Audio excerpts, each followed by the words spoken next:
o Deus que provê.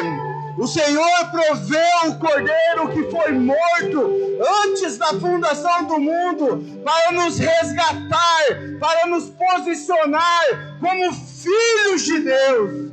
Obrigado, Senhor, pela sua graça e pelo seu amor para conosco.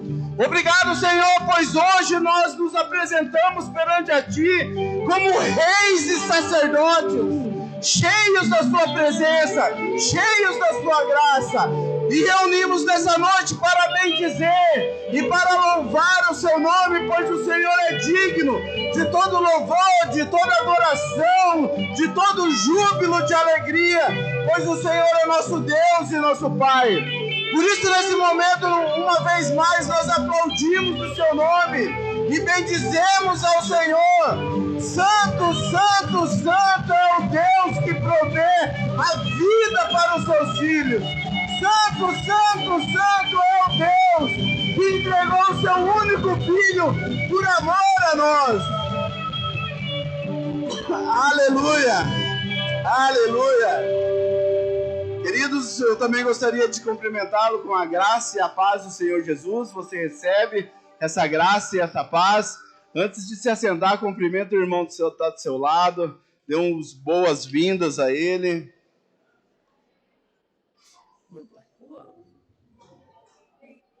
Aleluia. Obrigado. Aleluia.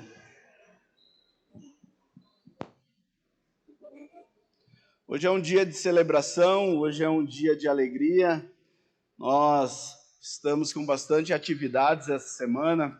O pastor Ananias está pregando em Itapema, na 316 Itapema. O pastor Arno Paus está pregando na 316 de Camboriú, que hoje está fazendo 1 ano de aniversário, a 316 Camboriú. Glória a Deus pela vida dos irmãos de Camboriú. E o nosso pastor, o pastor Andreas Paus, está pregando em São José em 2 cultos, pregou pela manhã, está pregando agora à noite também. E coube a mim dar continuidade na série da mensagem sobre os 5 ministérios. Os meus colegas de ministério, tanto o pastor Andreas como o pastor Ananias, falaram com muita autoridade, com muita unção a respeito do ministério de evangelização e o ministério pastoral. E nessa noite eu quero explanar um pouco com você. Tenho certeza que não vou esgotar o assunto, porque esse tema dos 5 ministérios, para nós, é um assunto muito caro, é um assunto de muito valor, mas eu quero explanar um pouco com vocês alguns princípios e alguns valores a respeito do ministério de ensino. Antes disso, eu gostaria de cumprimentar o pastor Ronaldo, da 316 Maringá, que está nos visitando hoje. É uma alegria ter o pastor conosco hoje nesse culto de celebração. Glória a Deus pela sua vida e pelo trabalho lá em Maringá. Amém? Amém, queridos? Você está preparado? Olha para o seu colega do lado, fala, vizinho, aperte o cinto. Olha para o vizinho do outro lado para ele não ficar com ciúme. Fala, vizinho, aperte o cinto. Queridos, abre sua Bíblia comigo no nosso texto de base, no texto de Efésios, capítulo 4, versículo 11. Abre em Efésios, capítulo 4. Eu quero dar uma contextualizada antes no verso inteiro. Se você puder abaixar um pouquinho o meu retorno aqui, por favor, só. Baixa ele um pouquinho, por gentileza. Texto de Efésios 4. Se você não fez seu devocional hoje, a gente vai ler desde o capítulo 1 até o capítulo 15. Até o capítulo 16. A palavra de Deus nos diz assim: portanto, como prisioneiros do Senhor, rogo-vos. Parênteses aqui já, queridos. Eu acho tão lindo quando eu leio as cartas do apóstolo Paulo, do apóstolo Pedro, e eles falam rogo-vos. Eles não falam eu mando, eu ordeno, eu determino, mas eu falo eu rogo-vos. Isso mostra o coração desses homens perante a igreja. Rogo-vos que andeis como é digno da vocação que recebestes, com toda humildade e mansidão, com toda longanimidade, suportando-vos uns aos outros em amor, procurando guardar a unidade do Espírito no vínculo da paz. Há um só corpo e um só Espírito, como também fostes chamados a uma só esperança da vossa vocação. Um só Senhor, uma só fé, um só batismo, Um só Deus e Pai de todos, o qual é sobre todos, e por todos e em todos. A graça, para quem não sabe, graça é favor imerecido. A graça, porém, foi dada a cada um de nós, segundo a medida do dom de Cristo. Por isso diz: subindo ao alto, levou cativo o cativeiro e deu dons aos homens. Ora, que significa ele subiu, senão que também antes desceu às partes mais baixas da terra? Aquele que desceu é o mesmo que subiu acima de todos os céus, para cumprir todas as coisas. E ele quem? Jesus. E ele mesmo deu uns para apóstolos, e outros para profetas, e outros para evangelistas, e outros para pastores e mestres, ou doutores, conforme algumas versões. Tendo em vista qual o propósito dos 5 ministérios, qual o objetivo? Tendo em vista o aperfeiçoamento dos santos, para o desempenho do ministério, para a edificação do corpo de Cristo. O verso 13, ele nos fala a data de validade, o prazo de existência dos 5 ministérios. Até que todos cheguemos à unidade da fé e do pleno conhecimento do Filho de Deus, a perfeita varonilidade, à medida da estatura da plenitude de Cristo, para que não sejamos mais meninos, inconstantes, levados ao redor por todo o vento de doutrina, pelo engano dos homens que com astúcia induzem ao erro. Antes, seguindo a verdade, em amor, cresçamos em tudo naquele que é o cabeça, Cristo, o qual todo o corpo bem ajustado e ligado pelo auxílio de todas as juntas, segundo a justa operação de cada parte, faz o seu propósito aumentar para a edificação de si mesmo em amor. Queridos, esse texto ele é muito poderoso, ele é muito magnífico, porque ele nos mostra aquilo que o Senhor Jesus fez ao ele morrer e ressuscitar para capacitação, para abençoar, para o fluir da igreja de Cristo. Os 5 ministérios não são títulos, os 5 ministérios não são cargos, os 5 ministérios não são patentes de autoridade, mas os 5 ministérios são posições de serviços, são ferramentas que o Senhor dá para o corpo de Cristo, para a edificação do corpo de Cristo, para o crescimento do corpo de Cristo, para que eu e você possamos chegar à maturidade de filhos maduros. Todo cristão, toda pessoa que confessou o Senhor Jesus como Senhor e Salvador da sua vida, que nasceu de novo, que nasceu do Espírito, cada um desses cristãos, eles têm um chamado, um dom, um presente ministerial dado pelo Senhor Jesus Cristo para a edificação da igreja.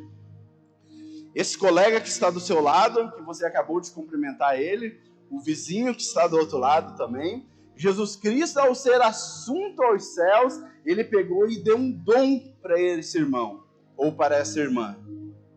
Então você tem um dom ministerial, que esse dom é dado pelo Senhor Jesus para você fluir no ministério.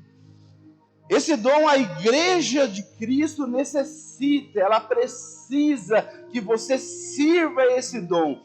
Pense nos dons como uma caixa de ferramenta, que o Senhor Jesus pegou essa caixa de ferramenta e entregou para a igreja, para que cada cristão possa usar uma ferramenta para a edificação do corpo. Uns foram chamados para apóstolos, outros foram chamados para profetas, outros foram chamados para evangelistas, outros foram chamados para pastores e outros foram chamados para mestres. Com qual objetivo? Com o objetivo de edificar o corpo de Cristo, com o objetivo de levar os filhos de Deus à maturidade. Em Gálatas, querido, você não precisa abrir, no capítulo 4, no versículo 2, diz assim, que o filho, enquanto é menino, de nada ele se desfere do escravo, até o tempo determinado pelo pai, até o tempo de maturidade determinado pelo pai. Então eu e você somos herdeiros de Deus e co-herdeiros de Cristo Jesus. Existem dois tipos de filhos na Bíblia. Existem os filhos ruios, diga comigo, ruios, e existe o filho teknon. Essas duas palavras na Bíblia se traduzem como filho. O filho ruios é o filho maduro, é o filho que tem acesso à herança. O filho teknon é o filho imaturo, o filho que ainda está debaixo da tutela e da orientação dos pais. Então, os 5 ministérios, queridos, ele vem com essas ferramentas, com essa unção, com essa capacitação dada pelo Senhor Jesus para a edificação da igreja. É interessante que o texto de Efésios, no capítulo 4, no verso 11, ele nos diz que o Senhor Jesus levou cativo o cativeiro e deu dons aos homens. A palavra no grego ali, deu, é didome, que significa dar algo a alguém, dar um presente, suprir, fornecer coisas necessárias, entregar ao cuidado de alguém. Então o Senhor Jesus lhe deu um presente para que através da sua vida o Espírito Santo possa usar você para a edificação do corpo de Cristo e para o crescimento do corpo de Cristo. Amém? Eu gostaria de ler para você aqui um texto que eu me deparei e achei muito edificante para esse entendimento a respeito dos dons. O texto diz assim: presentes no ato da composição dos mais belos poemas, na assinatura de cheques milionários, na mão de um estudante diante do vestibular e de uma dona de casa que faz a lista de compras antes de ir ao supermercado, um instrumento pequeno e simples, mas que nem mesmo o avanço tecnológico conseguiu o retirar de nosso dia a dia. Ninguém pode questionar a utilidade de uma caneta. Apesar de termos usado um exemplo... Porém, por mais útil que seja a caneta, não podemos usá-la para varrer a nossa casa.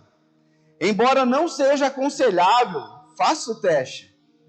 Tente usar a sua bique azul para varrer a cozinha. Agora faça o contrário. Use uma vassoura para escrever no papel branco que está acima da mesa. Se você foi louco o suficiente e fez o que pedimos, agora você tem uma caneta quebrada, um chão sujo de azul e um papel todo amassado, mas que continua em branco. Apesar de termos usado um exemplo estranho, a verdade continua valendo, de que mesmo as ferramentas mais úteis não servem para todas as tarefas. Nós fomos criados para sermos instrumentos nas mãos de Deus, porém muitos não conhecem sua própria função. São como as canetas preciosas tentando varrer o chão. Além de não fazer o trabalho direito, estão causando prejuízo ao ministério e a si mesmos. Quantas pessoas repletas de dons e talentos estão deprimidas e se sentindo inúteis por tentarem fazer o que não foram chamadas para fazer. Tem uma frase do cientista Albert Einstein aqui que diz: somos todos geniais, mas se você julgar um peixe pela sua capacidade de subir uma árvore, ele passará a vida inteira acreditando ser estúpido. Então todos nós, queridos, temos um chamado, mas o nosso problema é que nós nunca nos contentamos com aquilo que Deus nos deu. Nós sempre queremos fazer aquilo que o outro está fazendo, ou muitas vezes aquilo que é popular no meio da igreja. Nem sempre, queridos, o que é popular é objetivo. Nem sempre aquilo que é popular é útil.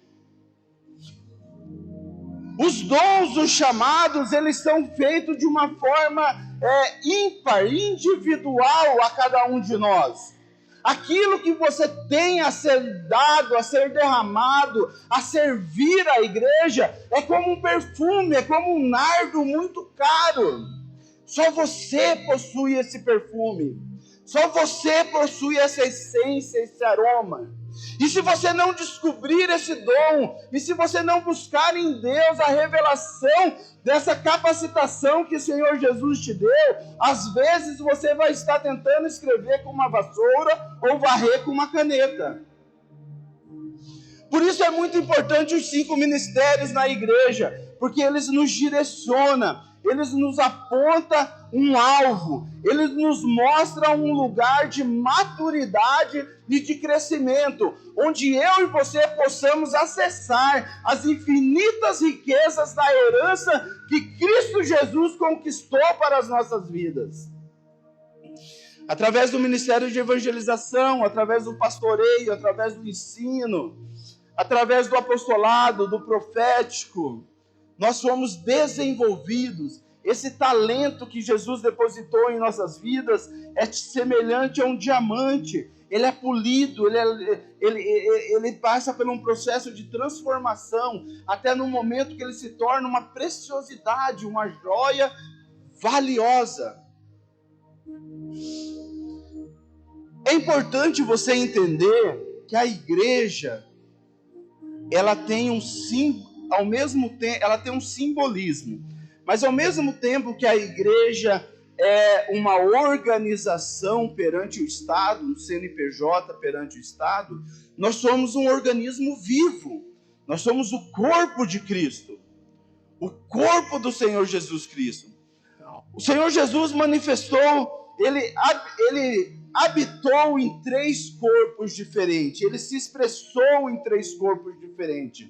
O primeiro corpo foi o corpo que ele nasceu, o corpo onde que a semente do Espírito Santo foi implantada no óvulo de uma virgem, e ali o Senhor nasceu de Maria, e o Senhor plantou essa semente na primeira menstruação de Maria, porque o Senhor trabalha com primícias, querido. O Senhor usa aquilo que é primeiro. Na primeira menstruação de Maria, o Senhor, o Espírito, plantou a semente do Messias sobre Maria, e ali nasceu Jesus Cristo de Nazaré. Ele fez o bem em toda a região da Judéia, da Palestina, viveu, começou seu ministério aos 30 anos, morreu com 33, foi assunto, ressuscitou. Esse é o segundo corpo de Jesus, o corpo glorificado dele. É o mesmo corpo que os discípulos estavam fechados numa sala orando, ele apareceu do nada ali, e é o mesmo corpo que comeu peixe com os discípulos no mar. Esse é o corpo glorificado do Senhor Jesus. É o corpo que eu e você teremos no momento que fomos arrebatados aos céus. E o terceiro corpo do Senhor é a igreja. A igreja do Senhor Jesus Cristo é o terceiro corpo do Senhor, onde ele é a cabeça e nós somos o corpo. A igreja é o corpo. A Bíblia diz: se o grão de trigo não cair na terra, ele não gera frutos. Mas se ele cair na terra e morrer, ele gera muitos frutos. Jesus Cristo é esse grão de trigo. Ele é o pão vivo que desceu do céu. Ele veio à terra, morreu, o grão de trigo morreu e gerou uma lavoura. Essa lavoura somos nós. Nós somos a lavoura do grão de trigo. As mesmas qualidades, o mesmo DNA que existia no grão de trigo que foi plantado, que foi morto, existe nós que somos a sua lavoura, no corpo de Cristo. Posso ouvir um amém? No corpo de Cristo. E assim, queridos, como a Bíblia faz uma analogia da igreja com o corpo de Cristo, com o corpo humano, o corpo, ele tem 5 sistemas principais de funcionamento, que é o sistema digestivo, é o sistema locomotora, o sistema respiratório, o sistema circulatório e o sistema nervoso. Assim como o corpo humano tem 5 principais sistemas de funcionamento para a sobrevivência desse corpo, o corpo de Cristo também tem 5 sistemas de funcionamento, que é os 5 ministérios. A igreja sem os 5 ministérios não sobrevive, queridos. Falta alguma coisa. E o texto é claro, sem os 5 ministérios, o corpo de Cristo não é edificado, o corpo de Cristo não é formado, né? Nós lemos ali o versículo 13, até que todos cheguemos à unidade da fé e do pleno conhecimento do Filho de Deus, à perfeita varonilidade, à medida da estatura da plenitude de Cristo. Os 5 ministérios é a única forma de eu e você sermos transformados na imagem conforme a semelhança de Cristo Jesus. Mais adiante, queridos, a palavra no grego aperfeiçoamento, ela é catartismo, que significa capacitação. Então, os 5 ministérios vêm para nos capacitar. Os 5 ministérios vêm para nos ensinar a ser igreja onde estivermos. Esse ponto é importante, você entender que você como igreja, isso aqui, queridos, essa parede, essa outra, não é igreja. A igreja somos nós. Igreja não é coletivo de eus, mas igreja é uma comunidade de nós. Você sozinho não é igreja. Você sozinho, você pode ser templo, morada de Deus. Mas nós, na coletividade, nós somos igreja. E nós, como igreja, nós temos uma vida lá fora. Muitos aqui são empresários, outros são profissionais liberais, outros são funcionários, outros têm alguma posição de liderança ou uma posição de influência. Os 5 ministérios não é exclusivo para o funcionamento da eclésia, mas sim para a atuação da eclésia no mundo. Jesus Cristo fala: Pai, não peço para que vos tire do mundo, mas os livre do mal. O nosso lugar de atuação como igreja é influenciando a sociedade. Quem sabe o seu chamado não é para você ser um empresário. A Bíblia diz que a riqueza do ímpio se converterá ao justo. Quem sabe você não é um canal de Deus para converter a riqueza do ímpio para o justo. Quem sabe o Senhor não te chamou para ser um político de influência, e a nossa nação carece disso. Quem sabe o Senhor não chamou você para ser um médico, um advogado, alguém de influência que vai impactar a sociedade. E os 5 ministérios são ferramentas para que você possa influenciar, tocar a terra, trazer à existência as coisas que não são como já fossem. Muitas vezes aqui temos empresários, muitas vezes você está perdido sobre o seu negócio, não sabe como será o seu ano de 2024, a sua programação, o seu planejamento para 2024 está meio confusa. Queridos, ore a Deus pela uma visão profética para o seu ano de 2024. A unção dos 5 ministérios serve para você se desenvolver no mundo, para você testemunhar ao mundo a unção de Cristo Jesus que está sobre a sua vida. Quem sabe você é um estudante, você está orando a respeito do que fazer na vida, do vestibular. Peça para Deus uma visão apostólica, para que você possa criar fundamentos e que você possa ser um missionário no mundo através daquilo que você vai fazer. Quem sabe você precisa tocar a vida de pessoas, alcançar pessoas. Peça a Deus uma capacitação evangelística de atrair pessoas. Os 5 ministérios, queridos, não estão restringidos apenas para a atuação da eclésia. Nós temos que ter uma visão daqui para lá. Nós temos que ser crente de segunda-feira também. e entender que isso que nós recebemos aqui é para atuar lá. Queridos, existem 3 níveis de sacerdócio. Eu já falei disso para alguns irmãos na aula do Instituto. Você que não está fazendo Instituto, perdeu. Mas eu vou falar aqui para você. A Bíblia diz em Apocalipse 1:5 que nós fomos, Jesus Cristo nos colocou, nos inseriu, nos posicionou numa posição de reis e sacerdotes. Isso é uma verdade imutável. Como sacerdotes, nós temos acesso a Deus. E como reis, nós governamos, influenciamos, tocamos o mundo. Mas existem 3 níveis de sacerdócio. O primeiro nível de sacerdócio é o nível onde que eu e você somos testemunha ao mundo, né? Nós somos luz do mundo, sal da terra. O mundo reconhece Jesus através de nós. O mundo vê as obras de Cristo através de nós. Isso é um nível de sacerdócio, onde nós ministramos o mundo. O outro nível de sacerdócio é o nível dos 5 ministérios, onde os santos capacitam os santos. É isso que nós fazemos domingo após domingo, os ministérios fazem aqui. E o terceiro nível de sacerdócio é o nível onde o véu foi rasgado de alto a baixo e nós temos acesso livre à glória, à presença de Deus, à manifestação de Deus sobre as nossas vidas. Então, dentro desses níveis de sacerdócio, nós temos que nos posicionar conforme a nossa atuação.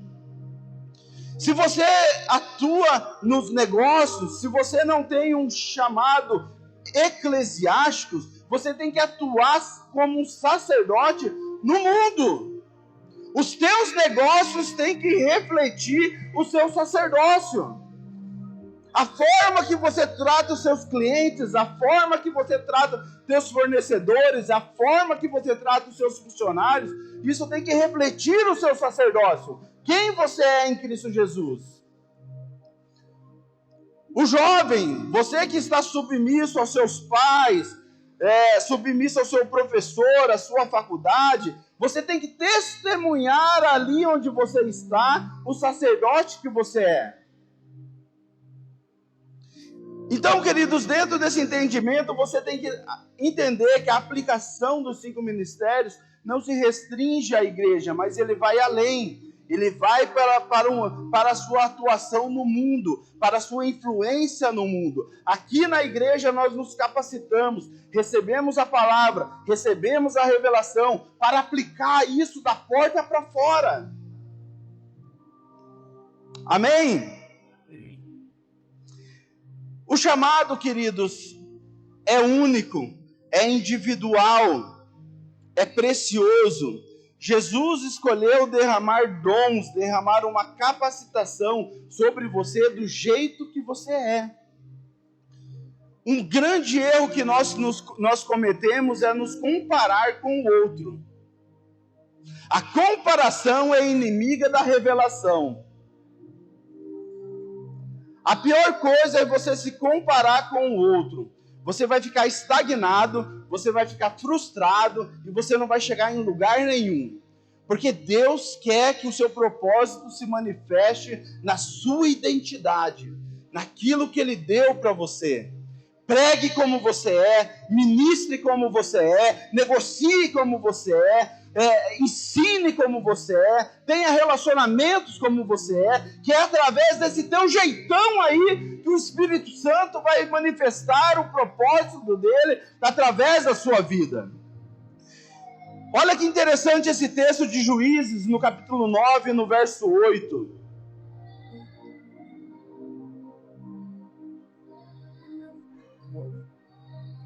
Não projetou lá? Eu leio aqui. Juízes 9, no verso 8.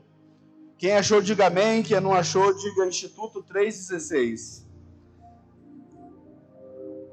Juízes 9, versículo 8 diz assim: certa vez, as árvores foram ungir para si um rei. Disseram à oliveira: reine sobre nós. Porém a oliveira lhes respondeu: deixarei eu o meu óleo apreciado por Deus e pelos homens, para dominar sobre as árvores? Então as árvores disseram à figueira: venha você e reine sobre nós. Porém a figueira lhes respondeu: deixarei eu a minha doçura e o meu bom fruto para dominar sobre as árvores? Então as árvores disseram à videira: venha você e reine sobre nós. Porém a videira lhes respondeu: deixarei eu o meu vinho, que agrada a Deus e aos homens, para dominar sobre as árvores? Então todas as árvores disseram ao espinheiro: venha você e reine sobre nós. O espinheiro respondeu às árvores: se é verdade que querem me ungir rei sobre vocês, venham e se refugiem debaixo da minha sombra.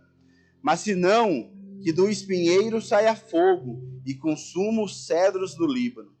Você percebeu aqui, queridos, que nem a oliveira, que nem a figueira e nem a videira quiseram deixar o seu dom para se tornar rei? Muitas vezes nós olhamos a posição de liderança e olhamos como aquilo como suprassumo ministerial. E ambicionamos a posição de liderança, ambicionamos uma posição elevada àquilo que já Deus falou que possuímos. Queridos, liderança é apenas mais um dom ministerial. Mas você fazer aquilo que você foi chamado para fazer, e você ter consciência do dom que você tem, isso não tem valor. Essas qualidades que essas árvores tinham, simboliza o poder do Espírito Santo e os dons do Senhor sobre nós. O óleo da oliveira simboliza a unção do Espírito Santo. A doçura do figo simboliza a doçura do Espírito. Sansão, quando viu o leão morto, tinha favo de mel dentro do leão. Jesus Cristo é o leão da tribo de Judá. Jesus Cristo é o leão que morreu para nos salvar. E no momento que ele é o Cordeiro de Deus que morreu para nos salvar. E quando ele ressuscitou como leão da tribo de Judá. E essa obra dele trouxe a doçura do Espírito Santo para as nossas vidas. O vinho simboliza a alegria do Espírito sobre nós. E muitas vezes essas qualidades do Espírito que já habita em nós negociamos isso para uma ilusão, um holograma de um futuro talvez melhor do que é hoje. O que eu quero dizer para você, meu irmão, aquilo que Deus depositou sobre a sua vida é suficiente para você viver o propósito de Deus sobre você. Você não entendeu, você está de brincadeira comigo. Aquilo que o Espírito Santo já depositou sobre você, isso é suficiente para você mover montanhas, querido. Isso é suficiente para você manifestar o reino de Deus sobre a terra. Isso é suficiente para você colocar as suas mãos num projeto, num ministério, na sua família, nos seus filhos, e tudo que você colocar a mão prosperar. Porque você já possui o óleo, você já possui a doçura do Espírito, você já possui a alegria do Espírito. Muitas vezes nós olhamos para a nossa vida e em vez de focar naquilo que Deus desenvolveu em você, você olha para os seus defeitos. Gideão, o homem estava malhando trigo no lagar. Trigo não se malha no lagar, né, pastor Walter? Trigo se malha na eira. Mas ele estava com tanto medo dos medianitas que ele foi malhar trigo no lagar. E olha que contradição, o Senhor vem, manda um anjo e fala: Gideão, homem valente e valoroso. Queridos, Deus não te vê como você se vê. Deus não te vê como você se vê. Samuel foi ungir Davi, Jessé colocou todos os filhos dele ali, ó. Só um mais marombeiro que o outro, um mais fisiculturista que o outro. E o Senhor falou: Samuel, não é nenhum desses, porque eu não vejo como o homem vê. Eu não vejo o estereótipo, eu vejo o coração. Eu vejo o coração. O pastor Walter falou aqui no momento de oferta. Aonde está o seu coração, aí está o seu tesouro. Aquilo que o Senhor já te deu, queridos, desenvolva o dom que há em ti. É a orientação que Paulo deu para Timóteo. Mesmo que aquilo que você tenha, que seja pequeno, do tamanho de um grão de mostarda, a unção de Deus sobre você vai transformar isso numa das maiores árvores que tem. Gideão, ele se via como um covarde. Ele se via como alguém que não tem um dom, só tem defeitos, não tem qualidades, só tem defeitos. Moisés, querido, ele colocou a gagueira dele na frente para ele não ir para o propósito. Quantas vezes eu e você colocamos os nossos defeitos para não avançarmos naquilo que Deus tem para nós? Nós nos escondemos atrás das nossas limitações. Moisés colocou a gagueira, Jeremias colocou a imaturidade. Senhor, eu não passo de um menino. O chamado ministerial de Deus em nossas vidas é maior do que aquele que foi chamado. Moisés, Gideão e Jeremias foram além de suas limitações, porque resolveram crer, não em si mesmos, mas no Deus que os vocacionou. Deus não nos chamou a uma boa autoestima, e sim a uma estima do alto. Ele não nos chama a acreditar em nós mesmos, mas em acreditar na opinião dele a respeito de nós.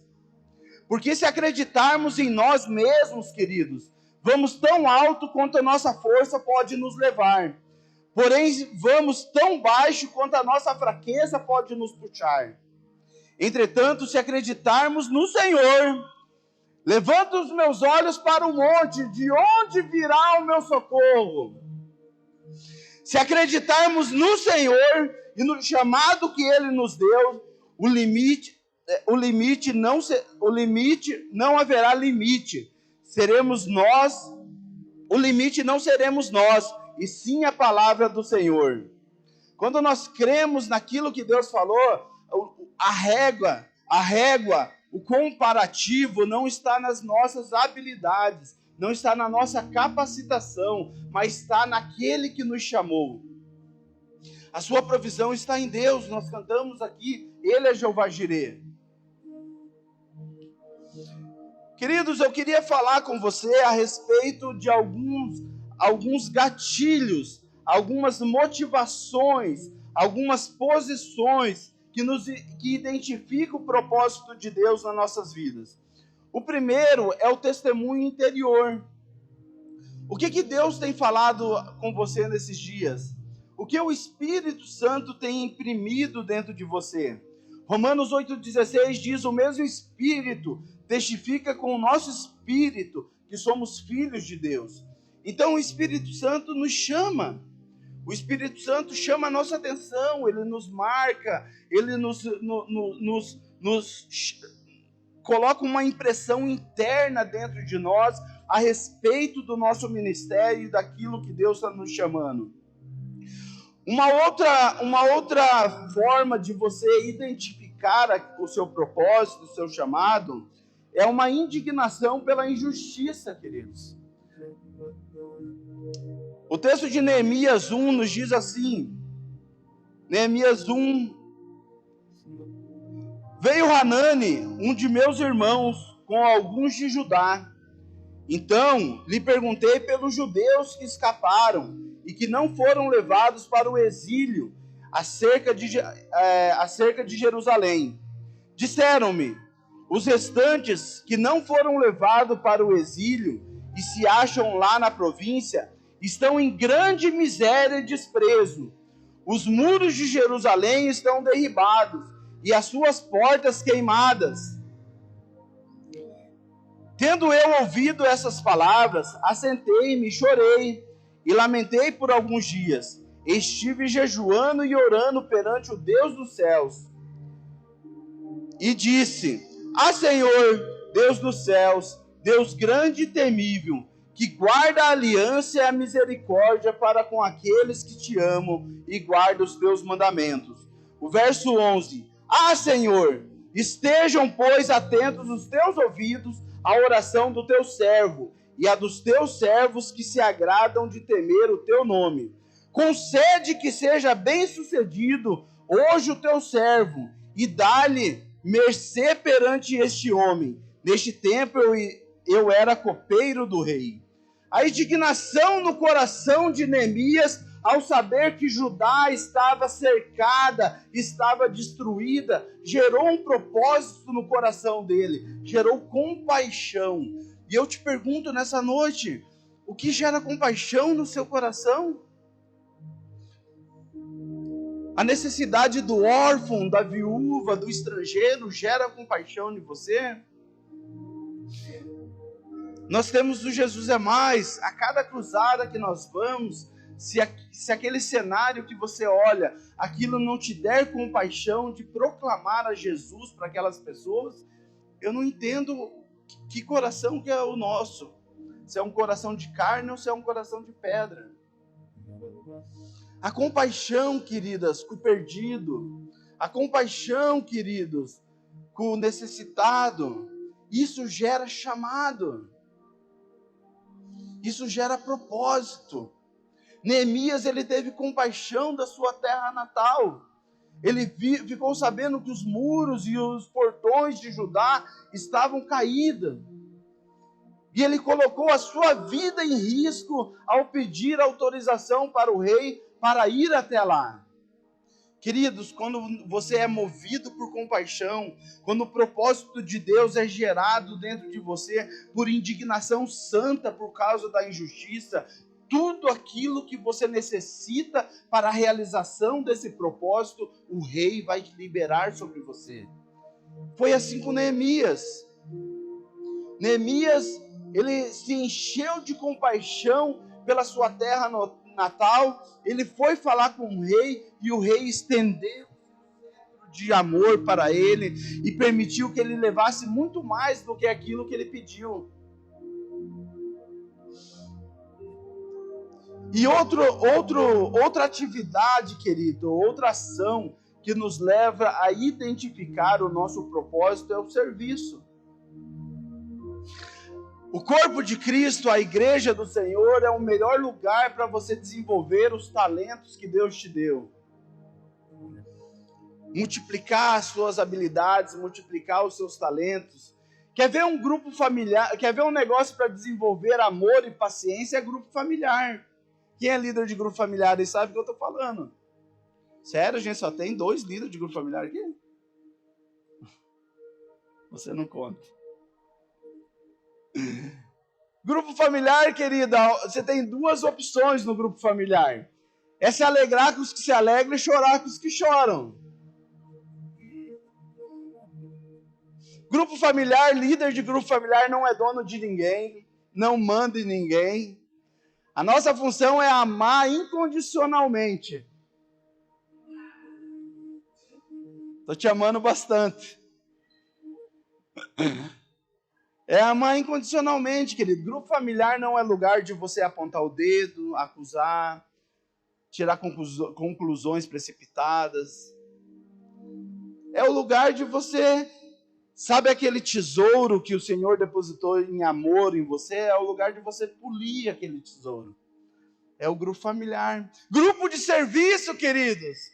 Bom dia, irmão. Seja bem-vindo. Só se o dia for bom para você.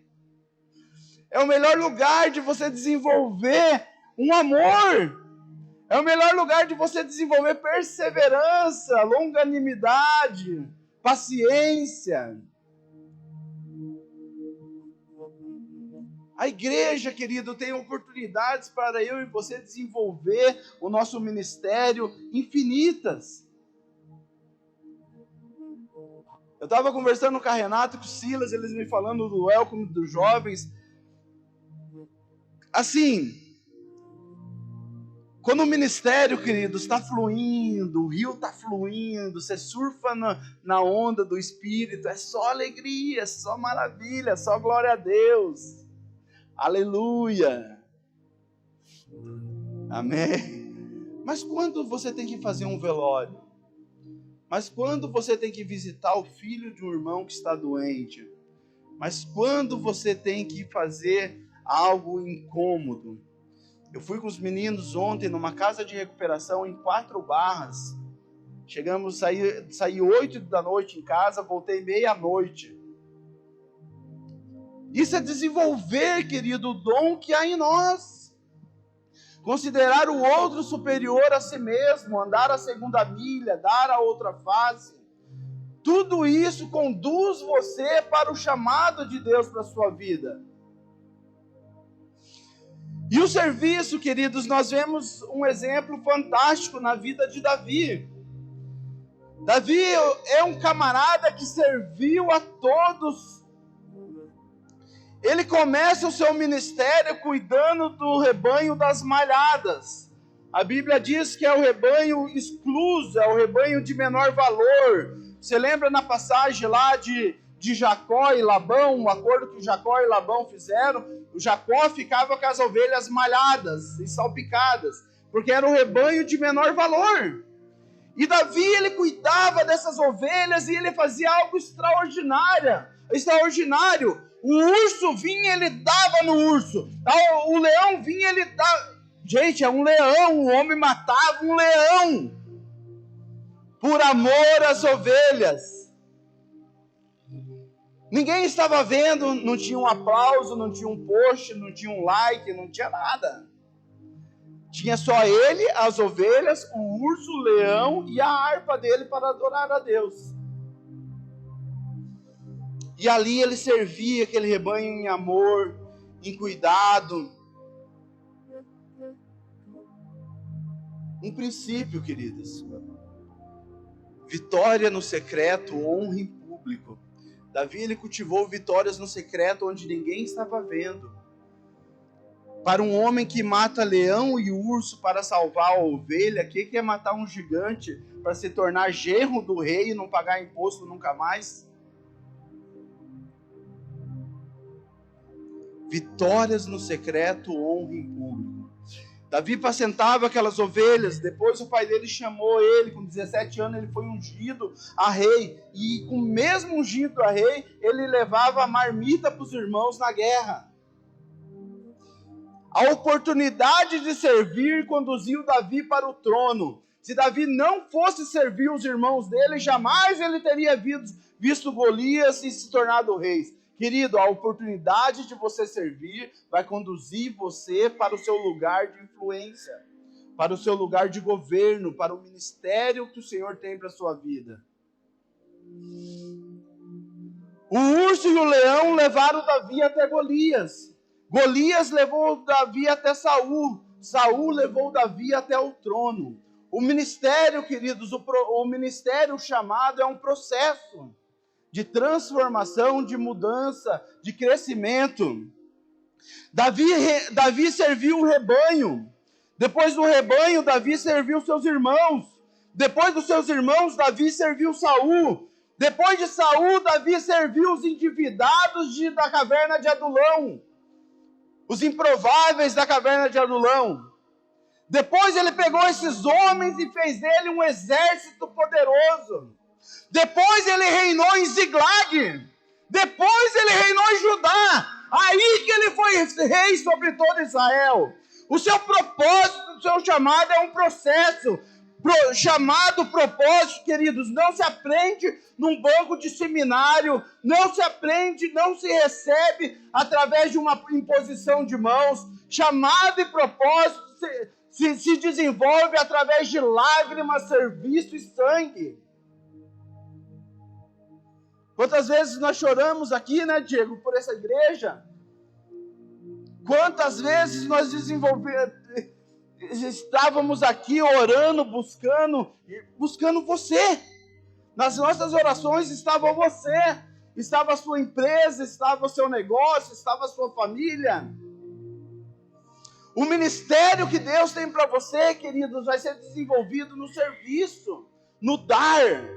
A matemática de Deus é totalmente ao contrário da matemática do mundo. A matemática de Deus é dar para receber, plantar para colher. Aquela semente, aquela capacitação que Deus depositou sobre você, ela vai ser desenvolvida no serviço, no outro. O ministério nunca é realizado em si mesmo, o ministério é realizado no outro. Não tem nenhum aleluia. Pode projetar aquela imagem para mim, por favor?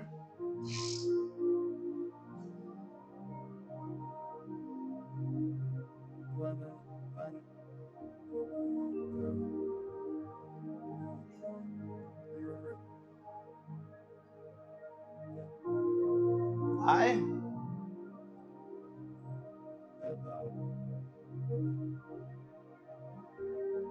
Aleluia. A branca ficou ruim? Então vamos lá. Vocês estão vendo bem, né? Isso aqui, queridos, é uma pirâmide de desenvolvimento do seu chamado, do seu ministério, tá? Essa é a regra. A primeira fase é a fase da experimentação, que é a fase que você vem para a igreja e você se envolve em tudo. No louvor, no grupo de serviço, no Jesus é Mais é proibido faltar. Instituto 316 também. Aqui você se envolve em tudo. Tudo. Você começa a ajudar todos os irmãos e servindo e ajudando cada vez mais. Essa é a fase da experimentação. É o momento que você experimenta todas as áreas ministeriais. É o momento que você começa a entender o funcionamento dos ministérios, que você vai provando de cada unção, de cada ministério. A segunda fase é a fase da poda, que você começa já a identificar aquilo que você não tem tanta... que você não tem tanta habilidades, e você começa a identificar aquilo que você tem mais habilidades, mais unção, mais graça. É a fase da poda. Então, por exemplo, você está no grupo de serviço, no estacionamento e cuidando das crianças. Você fala, olha, e o grupo de serviço já está tudo certinho, o estacionamento também, mas você percebe que você tem uma inclinação maior para cuidar de criança. Então você deixa essas duas escalas e começa a cuidar só de criança. É o grupo que você vai começando a dar poda, começar a dar rumo no teu ministério. É o momento que você começa a se capacitar, buscar cursos, capacitação, começa a buscar literatura, livros sobre o assunto, entendeu? É o momento da poda. E é interessante que a Bíblia diz, existem dores, queridos, nas nossas vidas que não são dores de morte, são dores de poda. Porque a Bíblia diz que o Pai, que é o agricultor, ele nos poda para que nós venhamos produzir mais. Então, se muitas coisas hoje, muitas pessoas também, às vezes está saindo da sua vida, se você talvez esteja sentando em novas mesas, talvez seja um momento de poda na sua vida, porque Deus está te conduzindo para o alvo, onde seu propósito é manifestado na plenitude. Então, por exemplo, Davi, ao cuidar das ovelhas do pai dele ali, ele estava na fase da experimentação. Já na caverna de Adulão, liderando sobre os improváveis, sobre aqueles que ninguém queria, ele estava na fase da poda. Quando ele reinou sobre Israel, ele já era na fase do alvo. Então eu e você temos que ter esse passo a passo, esse caminho, esse andar. A Bíblia diz que a vereda do justo é como a luz da aurora, que vai brilhando até se tornar dia perfeito. Então, por exemplo, você acorda de madrugada, 5 da manhã, está tudo escuro, mas às 6 da manhã está um pouco mais claro, às 7 já está claro, às 8, até chegar à plenitude da luz do sol do meio-dia. Assim é o propósito de Deus nas nossas vidas. Nós vamos caminhando de glória em glória, gradativamente esse propósito vai sendo revelado. Queridos, o mais belo de tudo isso é que aquilo que é sublime, aquilo que é poderoso, não é a chegada, mas é o trajeto. É o percurso. A beleza está entre abrir a janela e ver uma campina verde, uma montanha. A beleza está no percurso da viagem, queridos. E eu vou caminhar para o fim. Por último, o Ministério de Ensino, queridos, a ênfase do Ministério de Ensino é a palavra de Deus. A palavra de Deus é a maior profecia que tem. Os céus e a terra se passarão, mas as minhas palavras não passarão. Lâmpada para o meu caminho é a sua palavra. A palavra de Deus, queridos. E a palavra de Deus, ela tem que alcançar os seus ouvidos. Você tem que ouvir a palavra de Deus. Você tem que receber a palavra de Deus. Você tem que entender que isso aqui não é um livro sugestivo, não é opinativo, é um decreto. Se está escrito, assim é. Não tem opção de dar errado e não tem sugestão de não dar certo. É assim. E a palavra de Deus, o texto nos diz, Jesus várias vezes chama a atenção dos seus discípulos, dizendo: quem tem ouvidos para ouvir, ouça a palavra de Deus. E assim a fé vem pelo ouvir e ouvir pela palavra de Deus. Toda a Escritura é inspirada por Deus e útil para o ensino, para a repreensão, para a correção, para a educação na justiça, a fim de que o servo de Deus seja aperfeiçoado e perfeitamente habilitado para toda boa obra. Então, queridos, a palavra de Deus é o que nos transforma. A palavra de Deus é o que muda a nossa mente, que muda o nosso coração, o nosso entendimento. Tudo começa pelo ouvir. Tem um texto de Levíticos 8, 23, se puder projetar rapidinho ali. Levíticos 8, 23, eu estou caminhando para o final. O texto diz assim: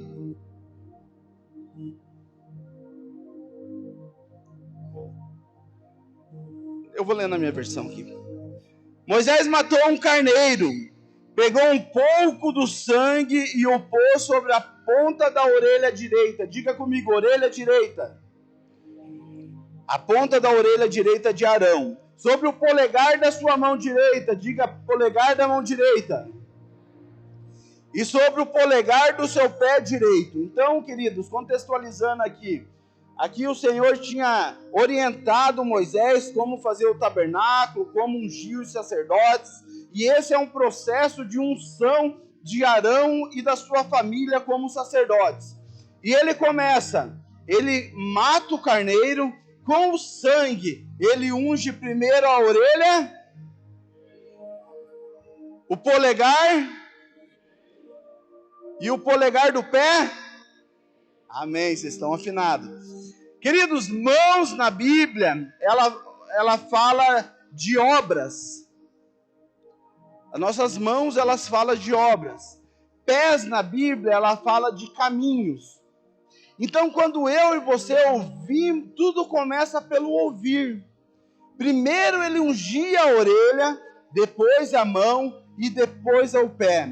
Quando você ouve a palavra de Deus e você a recebe, ela toca os seus ouvidos, ela muda as suas obras e ela plana os seus caminhos. Esse é o efeito da palavra de Deus sobre a sua vida. Dentro disso, queridos, eu gostaria de incentivar você. Esteja atento à palavra de Deus. Tenha relacionamento com essa palavra. Jesus fala: os céus e a terra passarão, mas as minhas palavras não passarão. As palavras que vos digo é espírito e vida. Errais por não conhecer as Escrituras, nem o poder de Deus. A palavra de Deus, quando ela entra nos seus ouvidos, queridos, você não sabe, não faz ideia do que ela pode produzir no seu futuro. o que ela pode produzir no seu futuro. E nessa noite nós gostaríamos de estar orando com você. Gostaríamos de estar liberando uma palavra de revelação sobre aquilo que Deus tem sobre a sua vida. Pode se colocar em pé em nome de Jesus. Nós cremos que cada um de vocês tem um dom, tem um talento, tem um chamado a fornecer tanto para a igreja, para as pessoas. E se você gostaria de receber uma oração, uma imposição de mãos, venha até aqui à frente, a gente vai estar orando com você, vamos estar liberando esse chamado profético, esse ministério de influência sobre a sua vida. Enquanto o louvor está tocando, você pode vir à frente, eu vou pedir para os pastores virem aqui. A gente quer orar e quer ungir você. O nosso intuito maior, queridos, é que você descubra aquilo que Deus te deu para você influenciar lá fora. Ser um agente de transformação lá fora.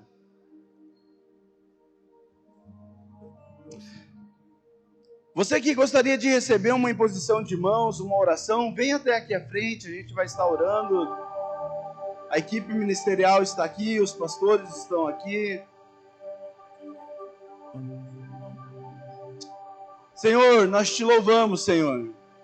Nós te agradecemos pela vida de cada irmão e cada irmã que tem sede pela sua palavra, que deseja, Senhor, ardentemente fluir no dom que o Senhor deu para cada um de nós. Nesse momento nós liberamos em o nome de Jesus. Nesse momento nós liberamos em o nome de Jesus um toque do Espírito. Um toque do Espírito.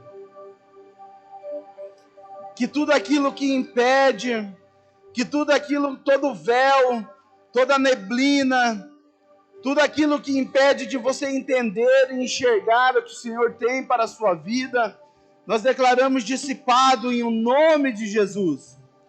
Declaramos um tempo de revelação, um tempo de crescimento, um tempo de entendimento.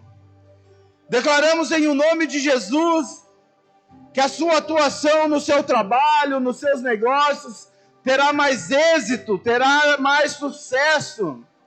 Pois a unção que Deus depositou, o chamado, o ministério que Deus chamou você, se revelará nesses dias e você será mais assertivo.